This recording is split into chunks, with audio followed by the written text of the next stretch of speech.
Welcome back, everyone, to a Simple Low Carb Life video series, and we are still talking about troubleshooting stalled weight loss, and this is Module 8, Video 3. So hopefully you have gained some tips and suggestions that can help you to get out of your stuck, plateaued state and helping you to get back on the right track to weight loss. So we've already talked about calculating your proteins accurately, calculating your carbohydrates accurately, and of course, number one, the problem that most people experience is they're eating too many carbs and they're no longer in the fat burning state. Number two is the protein amounts are either too low or too high. So now we're going to talk about a few other things that can contribute to your stalled weight loss. So after the first month, you want to continue to track daily for optimal weight loss. And again, I've said this before, but people who track religiously lose weight regularly. People who do not track religiously have a lot of bumps in the road. So you need to be quite certain of your serving sizes so that you know how to track accurately. And if you're not tracking daily, at least track and measure at least 1 week of every month. Again, we all need a reminder of portions because we all forget what something looks like, and we also forget what we just ate. Our portions nearly always creep up. That's just a fact of human behavior, and especially in our modern culture where it's a culture that basically encourages us to do everything excessively. So most of us are not eating off of a tiny plate like one you would get in France, for example. So another strategy for helping to keep your portions small without measuring everything per se is instead of eating on a dinner plate, eat on a salad plate. Or if you're eating in a very large bowl, get a small salad bowl instead of a big one. And you have just reduced your portions significantly by doing that. If you take at least 15 minutes to eat and you actually sit down to eat, you won't wolf your food down, most likely, and your hunger signals will be diminished because essentially it takes time for that to occur. So when you are really hungry and you start eating, it takes about 20 minutes, 15 to 20, for the receptors in your stomach to stretch to the point where your brain can realize that you are full. And so if you're really hungry, and this is one of the main reasons that people are so overweight is we ignore ourselves all day long, and then we're starving when we get home, and we wolf down our food ravenously, and we eat 2 or 3 times more what we should. And then when that signal 20 minutes later gets to our brain that we've had enough to eat, we're almost sick, we've eaten so much. So if you eat very slowly, you will be satiated by the time you finish your plate, that one plate with appropriate portions. So try that strategy.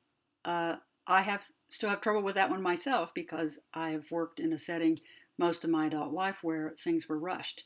So I do notice that I eat a whole lot less if I eat slowly and take 15 minutes to eat and actually sit down to eat. If people stand up to eat, you generally just snarf it down.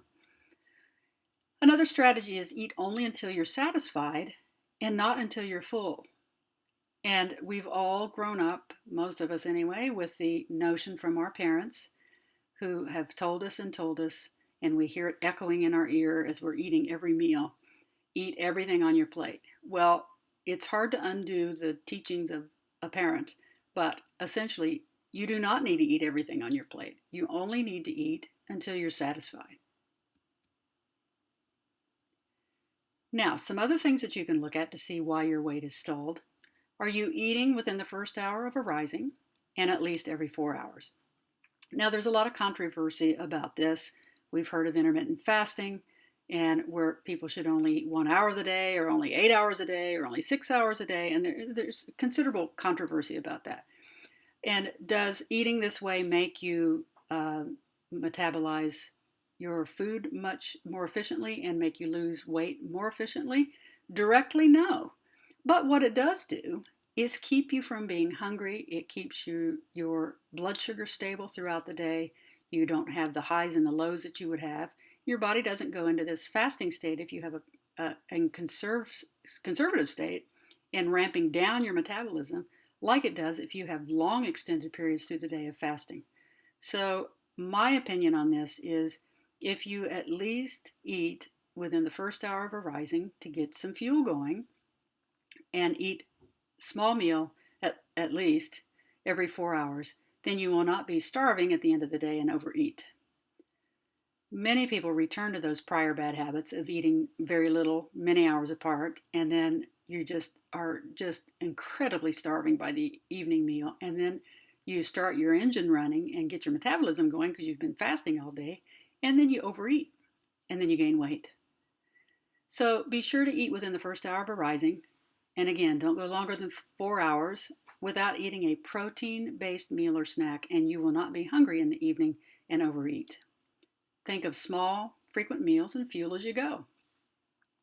If you eat too much in one sitting, the body cannot use all of that efficiently, and your blood sugar is going to go up. And so you have just essentially screwed yourself and have thinking that you're helping yourself, you have made yourself have unstable blood sugar, which will result in insulin production or overproduction and fat storage. So try to resist that and you will be much more comfortable. You don't have to eat a full 3 to 5 course meal every time you eat. If you wait to eat all day, again, you're going to be hungry and the body will go into that fasting state or conservative mode and your metabolism will slow down. So when you're eating these various meals throughout the day, just think of small, frequent meals and eat until satisfied. Then you won't be in a position where you're starving and overeat. So again, small, frequent fuel ups. That's the key. Think of yourself like you're a car. Okay, if you are not sleeping well, that has a profound effect on your appetite and cortisol release, which ultimately results in weight gain. Because again, it sets that cycle of insulin overproduction, which always, always, always means fat storage and lockdown of fat where it can't be used. So ask yourself, are you sleeping 7 to 8 uninterrupted hours per day?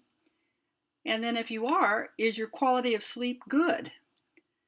Do you snore or do you not feel rested when you awaken after being in bed all night? Do you awaken frequently and have basically don't feel rested when you get up? Non-restorative sleep, as it's called in the medical community. Again, poor sleep dramatically affects not only our weight, but our overall health. If you have chronic poor sleep from a variety of reasons, you are much more likely to have heart disease, strokes, high blood pressure, diabetes, and a whole host of other problems. If you're not getting enough sleep because of behavioral problems, that's easier to fix in a lot of respects because you can correct your behavior. But if you're allowing for 7 to 8 hours of sleep and your quality of sleep is still poor, you probably need an evaluation. And an evaluation would be with a sleep specialist, someone that is board certified in sleep medicine. So when you prepare to go to sleep in the evening, most of us have very bad habits of using our electronic devices, which keep us awake. And if you think of us as human beings throughout history, when it gets dark in the evening, before we had electricity and all these modern devices, darkness is the signal that causes melatonin to rise in our body, which allows us to fall asleep. Well, we have light emitting devices that prevent that. And so it has created a lot of insomnia by having so much light and blue light emitting devices that wake our brain up. So a lot of people develop insomnia because of that. So here's some strategies of how you can basically set your clock back so that you can, in essence, so that you can get better sleep. First off, you need to have a set time to go to sleep and a set time to awaken. And then, of course, allowing for 7 to 8 hours of sleep during that window. So if you go to bed, let's say at 9 o'clock one night and 11 o'clock another night and 1 o'clock in the morning another night, your body is all over the place. And mammals are creatures of habit. And your body will not know when to go to sleep. Your brain won't know when to go to sleep And you will be suffering the same process as jet lag chronically. And that is the scenario for chronic insomnia. And it's really hard to break that habit. So anchor your sleep by having a set time to go to sleep and a set time to wake up.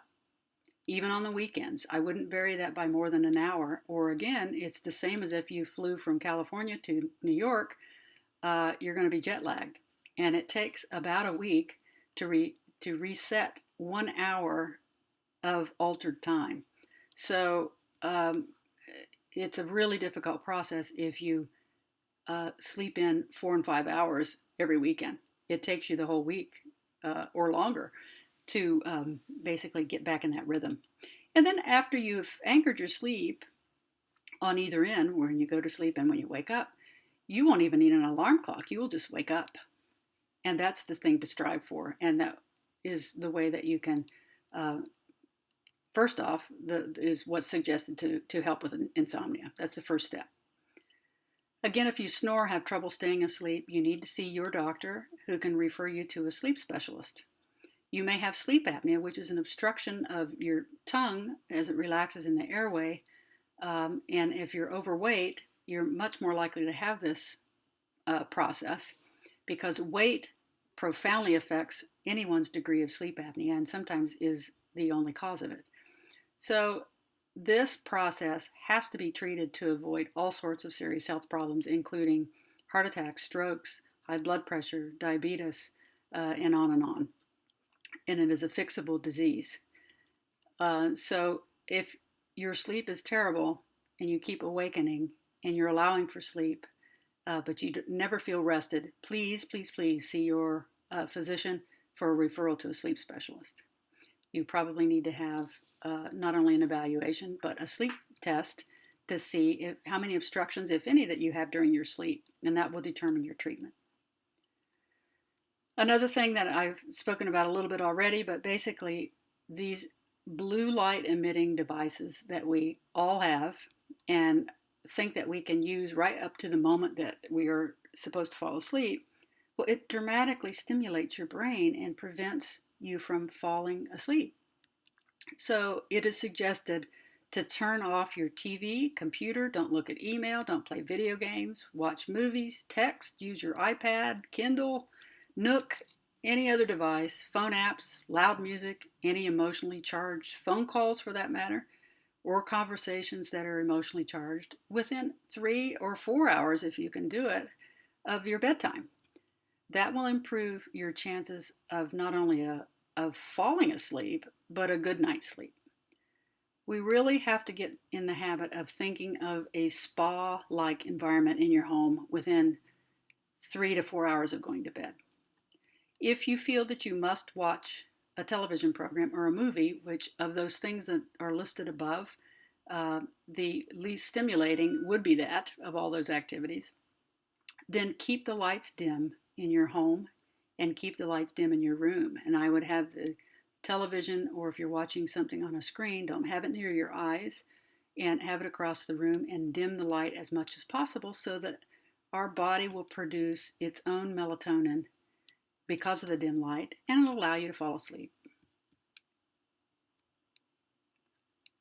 So another thing that can disturb our weight loss efforts and basically cause our weight to stall is some exercise patterns.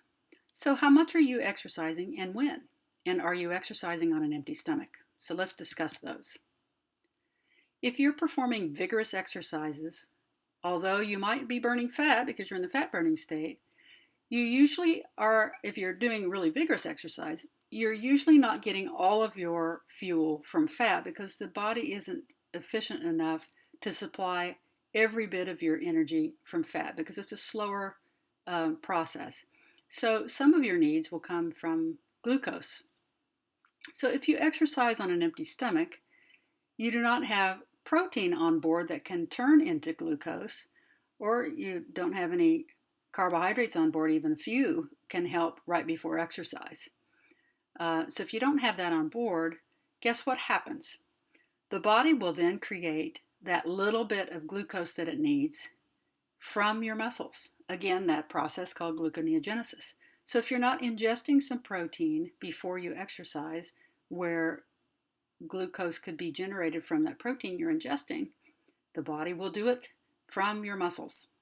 So eating some protein before exercise will offset this. You could also have a few carbs with your protein, which is usually the case in any kind of a shake, for example, which is a great thing to have before you exercise. Because you're not eating so much that it will upset your stomach. It's just a small shake.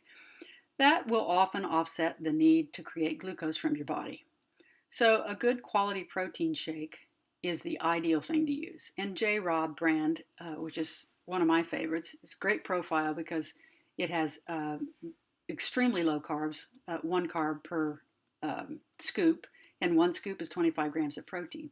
So you can get more bang for your buck, as you will, from J-Rob. Or there are many other protein products that have a similar profile. So just read the labels. You might want to split that protein shake to have half of it before your exercise and a half after to help your muscles to recover. If you're hungry after exercising, the bottom line is you just did not have sufficient protein before your exercise, pure and simple. So you may want to plan the timing of your exercise that's actually between meals. So optimally, that's the best way to manage that so that you can have some fuel on board within an hour or two before you exercise. And if you sandwich your exercise between meals, then you're going to be eating again shortly after your exercise. So if you can work out your schedule so that your exercise time is between meals or snacks, that's the ideal way to manage that. If you've corrected these more common reasons for stalled weight loss and you're still having problems, then you need to see your healthcare provider, because if you've fixed all these usual things, there might be something else going on with you medically. For example, you could have deficient hormones, whether you're male or female, which the hormone that I'm referring to primarily is low thyroid. You may need some medication changes. As you lost weight, your medications need to be adjusted for a lot of diseases and a lot of medications that you're taking them for. Or you may have other health reasons. So it's always best to get that checked out. If you've checked off a list of all the common things and you've corrected those and you're still having stalled weight, you need to have someone eyeball you and interview and examine you. So some tips to remember for summarizing what we've learned in this video. First, and in this series actually, of troubleshooting weight loss. First, you want to make sure that your net carbs are at least under 50 grams per day, but optimally, you will be in and remain in ketosis if you aim for 30 grams of net carbs per day. So if your carbs are in that range, you will remain in the fat burning state, and you will be burning fat for fuel, and you will lose weight regularly. Secondly, look at your protein amount and make sure that you're in the right range, not too little or too much. So keep that constant. Are your portions accurate? If they aren't, your carb and your protein amounts are not going to be accurate, and they're higher than you think. Are you tracking? If you're not, then you're guessing, and you're not likely to lose weight regularly. Are you getting enough sleep, 7 to 8 hours per night? And are you exercising without fueling before and after? Again, physiologically, this will definitely stall your weight. Now, you may ask, do I have to track, read labels, and measure for the rest of my life? No, you don't. However, until you are very skilled at label reading, portion sizes, measuring, detecting hidden carbs, and have lost the weight that you want to lose and are able to reach your weight loss goal, you need to monitor yourself. And if you're not tracking and measuring, then you can't possibly be accurate on your intake. It does get easier and quicker if you're very religious about this at the beginning. Then it becomes second nature to you and an ingrained habit, and then it's no big deal. Again, we've alluded to you may just need a refresher of 1 week per month to find your rhythm on getting your portions down and measurements down accurately. But for the first month at least, track and measure and count very accurately. All right, guys, we've just completed Troubleshooting Stalled Weight Loss, Module 8, Video 3. So how are we doing so far? So if you're still having problems, you can certainly contact us at any time. We are here to help. We do have one-on-one coaching programs that are available if you're finding that this self-directed approach is not helping you. So think about that and let us know if we can help. Our goal for you is that you lose weight and have a happy life while you're doing it. And so if you're having a considerable amount of trouble with that, we're here to help. So take a little break, and then we're going to move on to Module 9. We'll see you when we come back.